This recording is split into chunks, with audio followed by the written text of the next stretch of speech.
Mais ici aussi, tous ces programmes s'inscrivent dans un contexte, dans une région d'Afrique qui connaît sans arrêt des conflits. Il ne peut pas avoir de stabilité lorsque sur plus de 1000 km de frontières, vous avez l'instabilité. Et Ouagadougou n'est même pas à 300 km de la frontière malienne. Nous sommes au nord du Burkina. Sur des hectares et des hectares s'étendent des tentes de réfugiés. Ce camp abrite des Touaregs qui fuient le Mali tout proche. Cruel destin pour ces Touaregs qui appartiennent à un peuple fier, au passé glorieux et qui se retrouvent ainsi contraints à la sédentarisation. Les Touaregs sont devenus indésirables un peu partout. Chassés du Sahara et maintenant du Sahel où nulle part, ils sont vraiment acceptés. La géographie moderne n'aime pas les peuples de nomades. Officieusement, ils seraient déjà 20 000 à avoir trouvé refuge au Burkina Faso, emportant même leurs esclaves de l'ethnie Bella.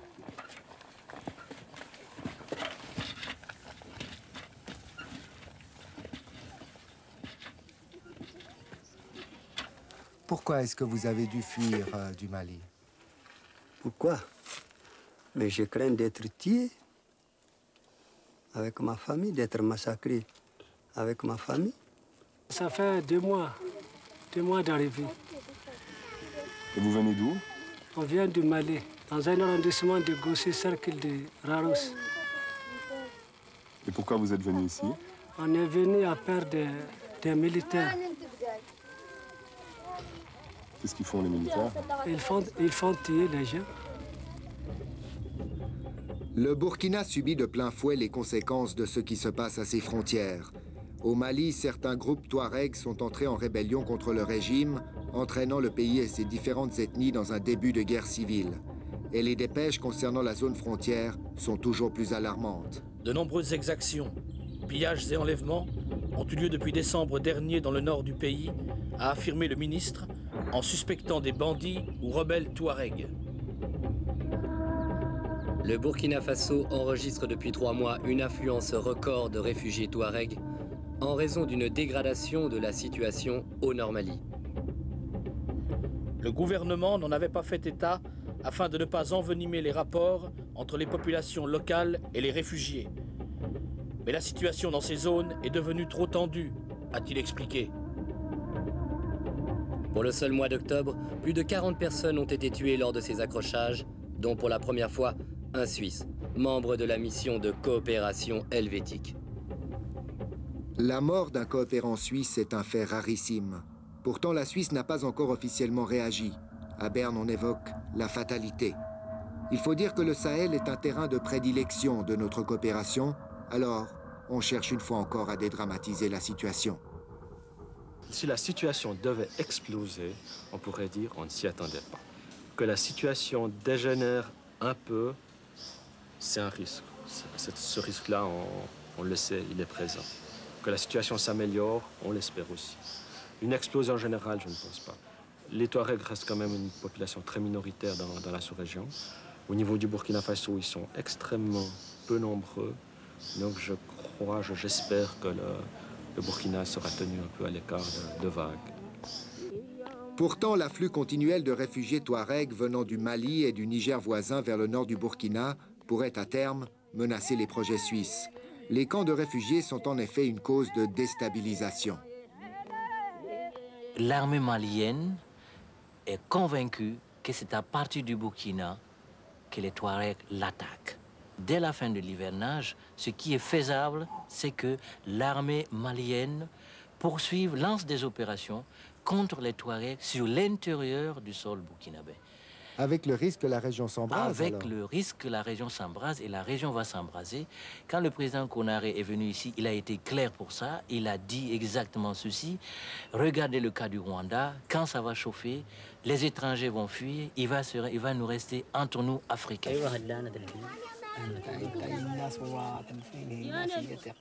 Malgré le risque encouru, de plus en plus de Touaregs du Mali sont en route pour les camps du Burkina. Chaque jour, ça arrive. Ça va venir, ils sont en route encore. Ils ne sont pas finis. Il faudrait que la paix revienne pour que je reparte. Sans cela, je ne retournerai pas Tant qu'il y a cette insécurité, tant qu'il y a ces fléaux sociaux entre les ethnies, moi je ne peux pas retourner. Je ne retournerai pas au Mali.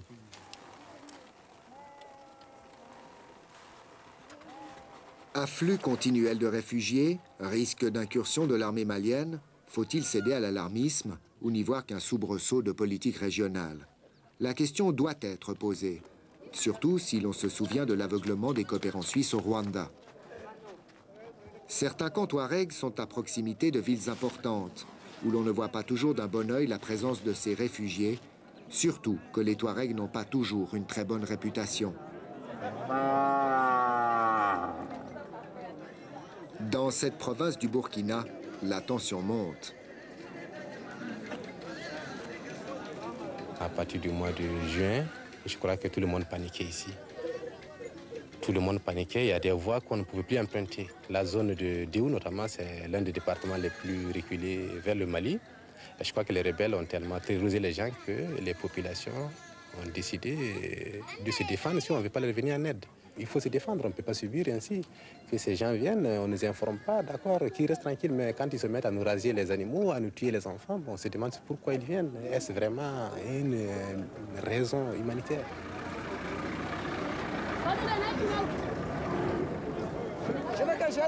Le mélange de populations, autrefois si harmonieux et qui faisait l'orgueil du Burkina, est-il menacé?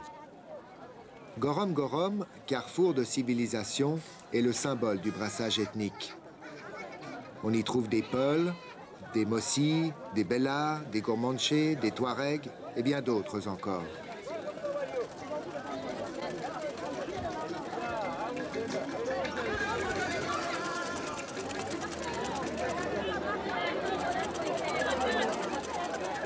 L'harmonie n'a pas toujours régné entre ces peuplades guerrières.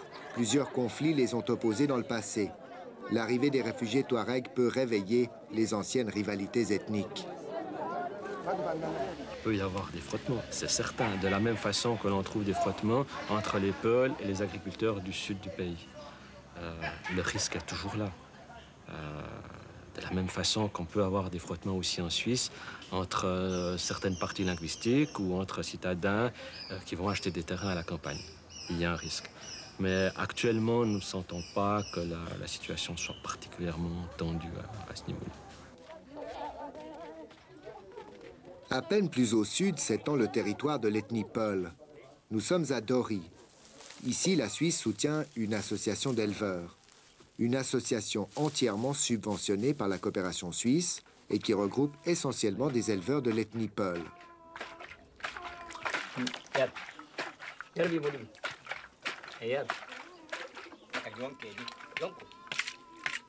Et c'est là, tout près, que doit s'installer l'an prochain un nouveau camp de réfugiés Touaregs.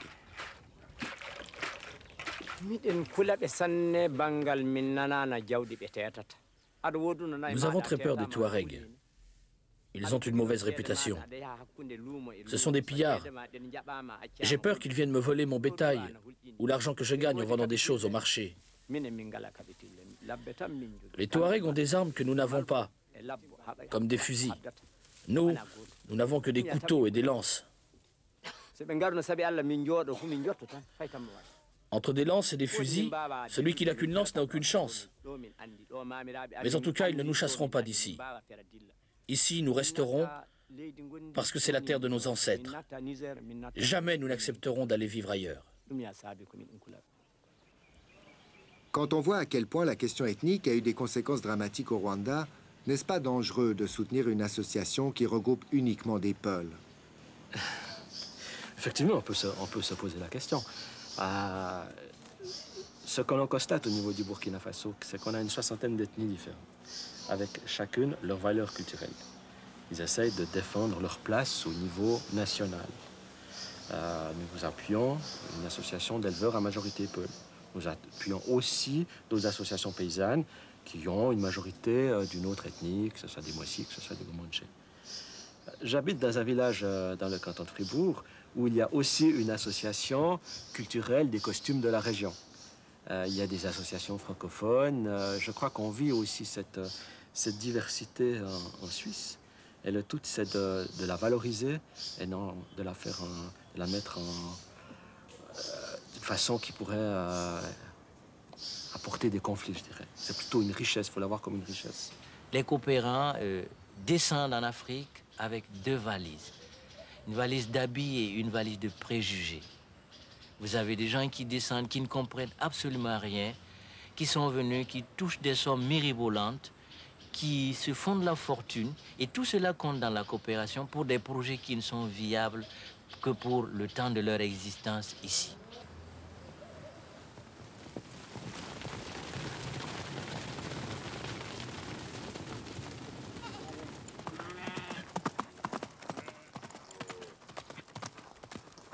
L'un des objectifs fondamentaux de l'aide suisse est de désamorcer les conflits.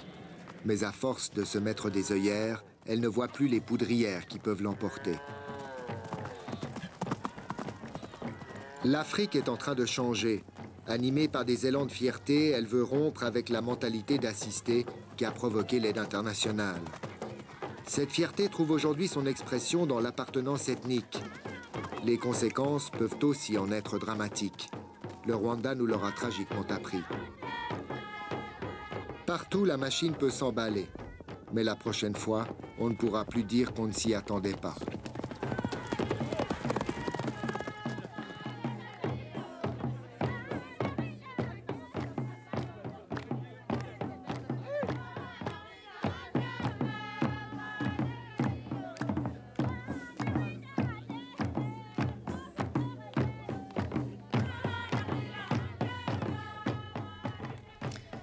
Voilà, il faut que vous sachiez encore que Flavio Cotti veut connaître la vérité. Il a exigé un rapport sur les 30 années de coopération suisse au Rwanda. La semaine prochaine, nous consacrerons notre émission à un pays qui s'enfonce lentement dans la guerre civile. Je veux parler de l'Algérie. On sait peu de choses des affrontements qui opposent les groupes armés islamistes au gouvernement. Mais grâce à un document exceptionnel produit par la BBC, nous en apprenons davantage, et notamment que les rebelles islamistes sont disciplinés et très bien organisés, et surtout qu'ils contrôlent de grandes portions du territoire algérien.